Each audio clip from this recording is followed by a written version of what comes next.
Hello and welcome to the Droid and Dragon Cantina, a podcast highlighting independent science fiction and fantasy authors. Our guest this week is Barbara J. Gilbert, who is the author of the Future Apocalypse series, along with the Year of Reckoning, Emergence. In this episode, we talked about some of Barbara's many eclectic hobbies and the subject of time travel. So, welcome to the show, Barbara Gilbert. I appreciate you having me join.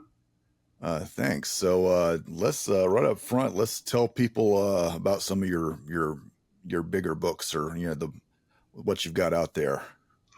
Well, I currently have my Future Apocalypse time travel series. It's been out for about 5 years. Book one came out in 2020. And then the next set of books came out in 2021. And then I did a rewrite of book one to add a few chapters and clean it up a little bit. That came out in 2022, as well as a box set for ebooks and audiobook. So the whole series is an audio as well, paperback and ebook. And then my newest book is Year of Reckoning.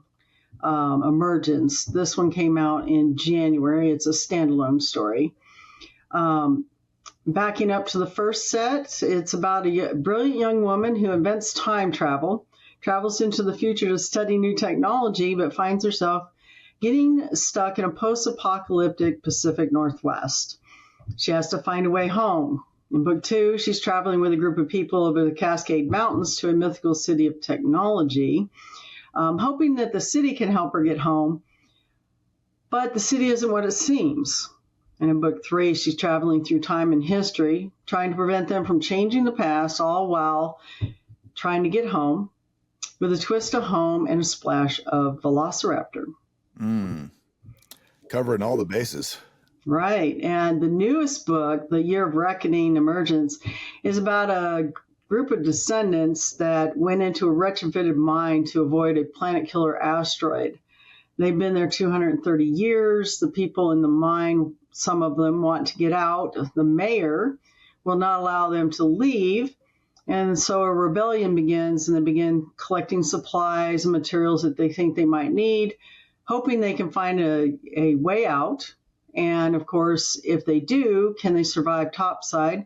No one's sure, but they plan to try. Yeah. So that's you said, like, I like how you've kind of taken you kind of took two famous kind of almost like we'll say subgenres, like the time travel genre and the apocalypse genre, and just kind of meshed them together. Right. That one, it all began with NaNoWriMo.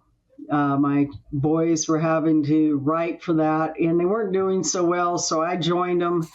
And initially, NaNoWriMo didn't let you continue your story the following year. So the first story I actually wrote was Year of Reckoning. I called it Year of Reckoning 2250. I had to adjust the timeline a little bit when I completed the story. Ended up putting that out as a short story. By the time 2018 came around, they were allowing you to expand on a story you had previously written. So I printed it out, took it on a bus ride to New York City for a big photography tour, where I was going to go and look at all the different booths that they had up at the convention center. Started reading it and went, no, I'm not going to do that. And then basically dreamt up the new story, Future Apocalypse, and began writing that for NaNoWriMo. And lo and behold, despite the fact I was skipping around a little bit, I got the 50,000 words and went, oh, wow, I won, but who's going to ever even know about it? And of course, with the story being so expansive, I decided to split it into three, and then continued working on it until I got it published. And actually, I take that back. Book one was published in 2019, and books one and two were published in 2020. I got my timeline a little mixed up there. That's all right. So did you always have the writing bug, or is that something that came on, later in life? Well, I did a little bit of writing here and there, never published anything. Did some poetry, never published. in my dedication in my books, it basically blames my boys for me getting into writing. I mean, when I was in school, I absolutely hated writing, I guess mainly because the teachers told you what you had to write or gave you a subject so to kind of fill in, and then you could have a little leeway, but still you were writing what they wanted. And I just never found that appealing. But eventually getting into writing, I have a lot of stories. It's nice to get some of them down on paper. Yeah, because there's always, I'm sure you get this too. Once you kind of like come out as a writer, everyone comes at you with, you'll inevitably get someone coming at you with like, what you should write is. It's like, right. They always want to give you their ideas and then kind of have you, do something out of it. It's like, well, why don't you do it? And then exactly, it's like, I have my own stuff I want to write. But yeah, so at what point did you start looking at this like, oh wait, this is not just, I think there's a transition that I think a lot of writers go through where it starts off, maybe it's like a hobby. Then at some point they start looking at it as a profession. Like at what point did that gear shift for you? Honestly, it hasn't really shifted. It's still kind of a hobby. After I don't a whole series. After a whole trilogy of books. A whole series, yes, exactly. I'm a disabled veteran. So I get money that, if I make a bunch of money, they'll be coming after me type thing. And I never really could quite figure out, still haven't figured out the Amazon, ads and all that. So basically I've got a good tight knit fan base. I'm hoping to expand that a little. I've got quite a few people reading Year of Reckoning, being that it's on Kindle Unlimited. You wouldn't really recognize that with the fact that they're reading it but not leaving reviews. So that is frustrating. To figure out. Yeah, it's kind of hard to figure out how many readers you actually have based on the number of pages that are being read. So I haven't transitioned. I probably never will. Though Amazon, unfortunately, when you do that 1099 each year, Amazon will not let you file your taxes as a hobby. They want you to put that 1099 in as on a Schedule C. And of course, I didn't really worry about it. But once I got married again, all of a sudden, here I am having to do a Schedule C for puny amounts of money. Yeah, that's the thing. On the good side, a lot of people can publish through, anyone can publish through Amazon if you take the appropriate steps. But as I've heard, they do take a pretty hefty chunk. They do. Basically, I never could understand it because they say you get 60% after printing, but with their little formula, you're really not getting 60%. They're getting on a print book, they're getting $4 and I'll get $2 and some odd cents or $3 and some odd cents. So they're getting more. Yeah. I've had a couple people, local people go, well, I could just get it on Amazon. And I'm like, or I could order it for you and sign it and bring it in. Well, which makes you more money? Me buying it as an author copy and selling it to you for, $1 less than you can get it on Amazon. Yeah, that's becoming a thing more and more. I'm seeing, one of the reasons I wanted to do this show is because I'm seeing more and more independent authors or small press authors. And I think a lot of people, they originally kind of go the Amazon route, and then they realize, wait a minute, this is not as lucrative as I thought it was going to be. And then they kind of start looking into other options. Right. People finding ways to open their own online bookstores. Another author I know is kind of done. And it's it's funny, like you said, it's that kind of double-edged sword where it's even though you might be looking at it as a hobby, the big businesses or the government's like, oh no, wait. Yeah, they want their chunk. Always. So looking at your bio, you seem like a woman that likes to keep busy. I do, and I have a lot of people that tell me, well, you seem to be so busy, and I tell them that I have a lot of hobbies. And just to give people a proper reference, sorry to cut you off, I think you had on there prize-winning photography, not just photography, prize-winning photography. Yes. Ham radio. I think painting, was that also one? And let's see. And then you're also into scuba diving, and Correct. just to list the big ones. Right.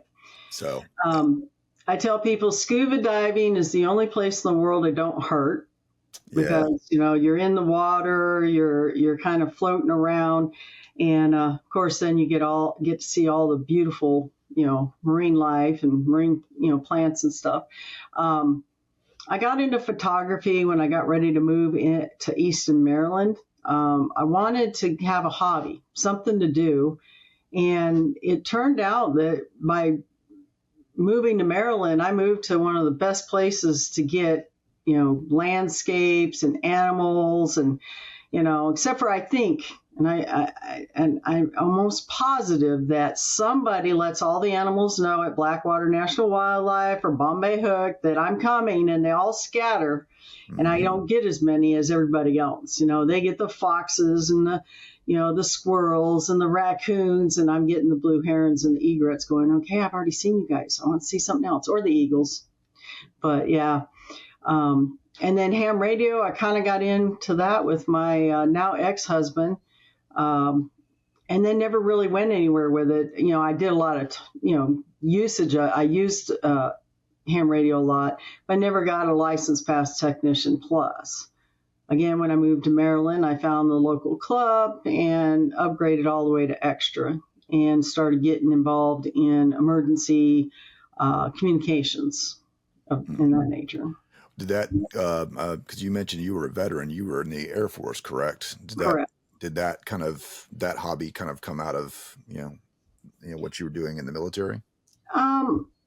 Not really. Initially, I started out as admin troop and then went to what they call systems warning operator, which I tell everybody is AWACS on the ground, so that they understand the job. You're looking and watching for aircraft coming in, identifying what they are, even writing backwards on a board about the weather and the direction of the aircraft and its ID and everything. But I've always been fascinated with electronics. When I was younger, while I was still in school, high school, for example, my mother had this broken radio, and I asked her, she wanted to throw it away. And I said, well, if I fix it, can I keep it? She's like, okay, sure. Now, I didn't have much. I had some masking tape and stuff, and I tore it apart and played around with it. Used some masking tape. Next thing you know, I had a working FM radio. But I was always that way, even mechanical in nature. When I was 11 or 12, I took 2 broken bicycles and combined them into one.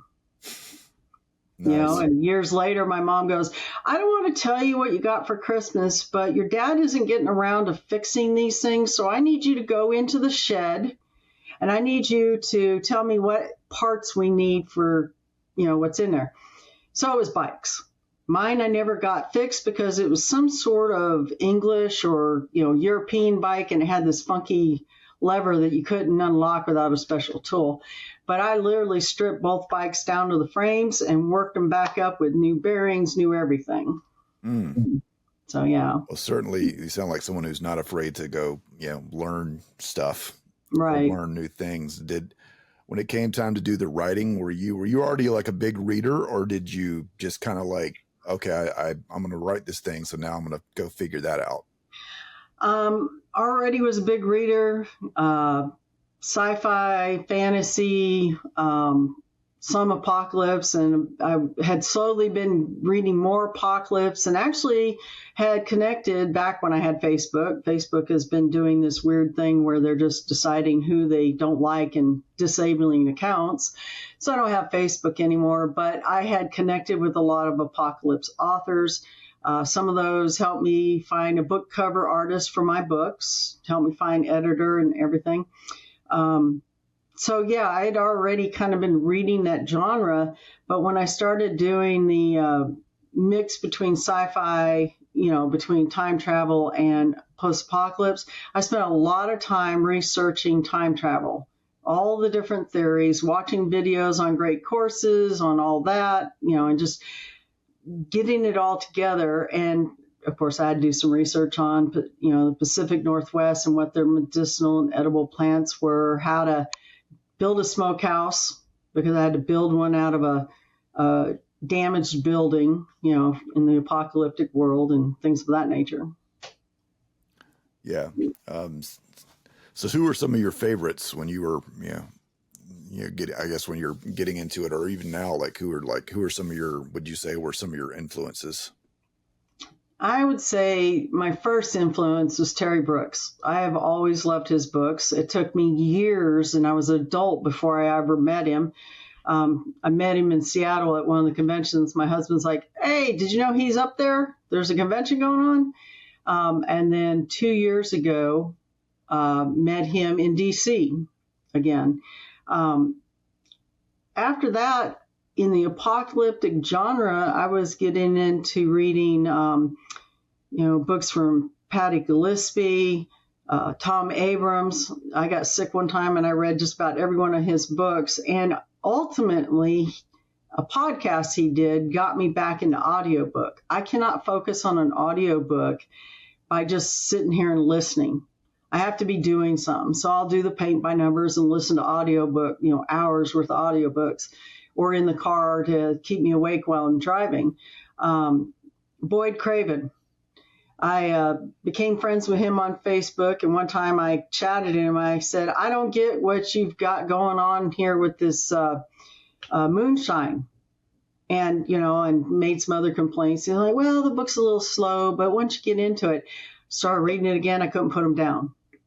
And he was the one that ultimately told me where I could find and gave me information for my book cover artist. Patty Gillespie helped me with finding an editor. And I've got all kinds of favorites. Can't think of all their names right now. Ryan Scow. Just can't think of them all. I've read, Stephanie Milacrest, Tara Ellis. These are all, eventually I became a beta reader for Mike Krause and an ARC reader for Mike Krause. So by doing that, I was able to help evaluate, and it helped my writing because I was able to pay more attention to, the different, things that were going on. So what were some of the biggest obstacles as you were getting into it that you kind of had to overcome, even if it's just because a lot of art writers will start out with just short stories and then they'll go into the novels, and they can, or some people they can't even get out of that stage. How did was that more natural for you, or did you have to kind of, I guess, in some way mentally ramp up for it? Well, like I said, I was doing the NaNoWriMo, so short stories never happened. Other than just kind of shoring up this new book into a short story free giveaway. Basically, I jumped in with all, both feet and ended up writing an entire series as my first published book or books. I would say the most difficult part when I first started was learning about show versus tell. And I still have trouble with that. Trying to show emotion instead of tell emotions and things of that nature. And it was Tom Abrams. He came back, he read part of my manuscript for book one, and he's the one that said, "Hey, the first time I wrote something, this is what a friend of mine told me," and so I started rewriting book one for that. Later, I learned, that there's a big thing about point of view, whose point of view are you writing in? And making sure that you don't switch point of views within paragraphs. You try and keep them together, that kind of thing. Yeah, it's definitely I think movies can you can shift point of view very quickly and very easy, but in books, you got to be a lot more consistent with it. Right. It's something I think you have to be a lot more mindful of. And I think you definitely can see with some authors, I guess with younger authors, they made it sometimes that they're and it can throw you too. It's just mostly this is, again, I guess just the kind of being mindful of kind of where you're working. Mm-hmm. The other thing that I struggle with the most is being able to seamlessly integrate descriptions of my characters. I watch other people do it. I read other people's work, and I'm like, how do they do that? They just go from this guy said this to this is what he looks like. And I go to write, and I'm like, and I can't figure out exactly how to just make it flow like it belongs there. It takes a lot of reworking to get it to be somewhat smooth. Yeah, I mean, like for example, like it's just again the you talk like the descriptions and everything, and like who would like you like it was like who are you like when you're encountering these problems, like how are you going about, like do you go like start seeking out like you go back and look to your favorite authors and say like, okay, how did they do it, and then let me see, maybe try to ape a little of that style? Well, I try to remember how they do it. I don't like go back and look at the book that I just read, that kind of thing, but I try and keep it in the back of my mind. I also ran into somebody that, is in a group for looking for beta readers or being a beta reader. And I call him my editor, developmental editor in disguise. I mean, he has helped me tremendously on my writing and getting things organized in the right fashion. And, sometimes he's like, well, you don't need to describe all this. And I'm thinking, but, and it's like, let the readers, see it. Let them come up with their own picture. So how do you know where to draw that line? Because I mean, then again, when you think about it, a book is just describing lots of stuff. So like, what's like the ledge you walk up to? It's like, okay, I'll go right here, but then I'll kind of, allow the audience this extra room to kind of, figure out the rest. Right. It's difficult to figure it out. You have to give them just enough information that they can then produce, kind of their own image of what the person looks like or what the scenery looks like, instead of telling them where everything's located, So, for example, in Year of Reckoning Emergence, when my character gets up out of bed, he's, first thing he does is knock a clock off of the rickety, nightstand that he has, and he goes under his bed and he's inspecting his room and looking for any additional cracks in the walls and that nature. And, so it gives you a generic idea of how basic the spaces, the living spaces are. Yeah, it's yeah, because I've seen because some people are very, and maybe this is just like depending on the strength of the writer. I was reading some book recently, like where the guy, like his descriptions are so specific. Like he's giving you the brand names of like the tables or Right. the lamp, like, and it was just kind of like, but it can be tricky to get that specific without. Mm-hmm. At the risk of saying just like sounding almost overly mechanical, where it's like now You're just writing a catalog versus like telling a story. Right. You don't want to give too much. And I have a habit of trying to give too much, describing, every little action that my character's taking instead of just like, okay, he got in the elevator and went down to level 24. Instead, it's like he opened the gate, he closed the gate, he pushed the button. Right. How much of that do you give? Initially you might give a little more description so that the person has an idea of what this looks like. And then later you're just like, okay, they're going in and out and doing this and that. Yeah, it's kind of like you can just like, sometimes you just let the readers just assume, well, if if he went through the gate, obviously he was going somewhere, so let's just get to where he's going, unless there's a reason to follow him along the journey. Right. So so getting into this whole idea of like time travel, like what's the theory, or what's, because there's always like, I feel like the one of the things that's so interesting about that genre is I feel like just how many different ways you go into it. You can have like the whole Back to the Future where you can wipe yourself out of existence. Right. And then you get into like, Avengers, Endgame, where it's like, no, you can't actually change the past. You're just going to go create like another timeline. So like, which tack are you taking? I'd say number 2. ultimately, I mean, she, as the person that's creating the time travel machine, well, she creates the theories and the math and everything, and her best friend is the engineer. So based on her information, he engineers and makes this, almost egg-like time machine. And she runs scenarios. She knows it works type thing. But ultimately, she finds herself in a location that looks very similar, but there are differences. In fact, I even ran into in book 3 where I was writing and I'm like going to bed going, crud, I got her stuck. Now, how am I going to get her out? And I'm laying there and I'm thinking, well, if I do this and maybe I can have this wormhole meet that wormhole. And I got up the next morning and researched it. Okay. Never even crossed my computer screen ever, researched it and found out it was an actual theory. And so I was able to use the name of the theory for what she was doing and how she had to get home and what she had to do in order to do it. Yeah, I saw some video recently where they were talking about like in game how Tony Stark uses like a Mobius strip versus just like a normal circle, and the guy did a thing where he cuts, like he has like a circular piece of paper, so he cuts the paper in half. The normal piece of paper is just a circle, and he makes 2 circles.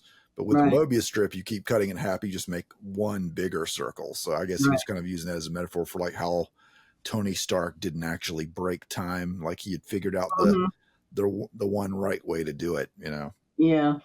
When I was writing the story, I'm more of a pantser, so I don't do a lot of planning. Though I did learn the hard way that most of my ideas come when I'm trying to go to sleep.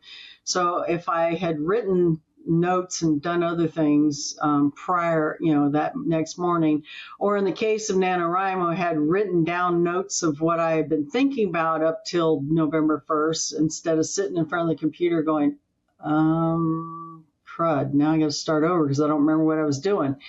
But so my characters sometimes will do things ahead of schedule. Like I have a character that's supposed to die, but he died too early. And then I have a character that came out of nowhere and became almost like a antagonist to another character, and or did become an antagonist before they became, friends.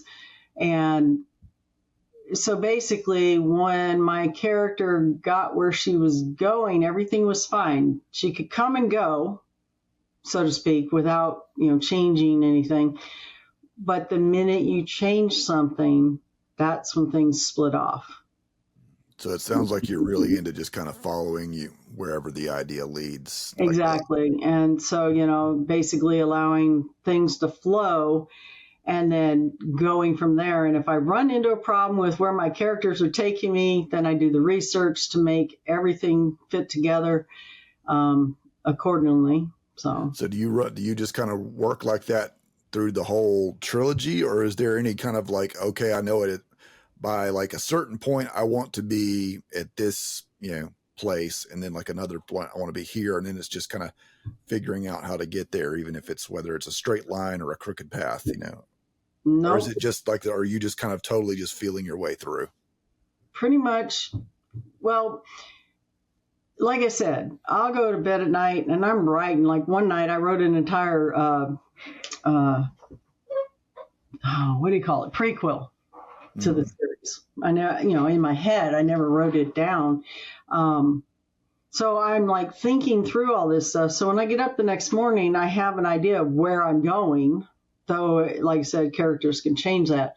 In regards to like, I didn't know exactly, I got to a part where I'm like, okay, I want to leave this here, but I didn't want to give too much information. And it was Boyd Craven that gave me the great idea, because I was trying to figure out how to end book 1 and bring in book 2. And when I read his first book, I was like, you gotta be kidding me. And he actually has a shirt now with his German Shepherd, because it's one of his characters, in the book. And it says, damn it, Boyd. Because that's what everybody says when I get to the end of any one of his books. He leaves you literally on a cliff. Mm-hmm. And you're like, I actually had to get up going, the dog didn't die, did he? He goes, no, the dog can't die. He's part of the, he's part of the main character's, companion, so he can't die. And I'm like, Plot oh, armor. but yeah. And then book 2, I struggled because I had nieces and nephew, young ones that wanted to read the book or, the series. And so I was trying to figure out how to keep the descriptions of violence down.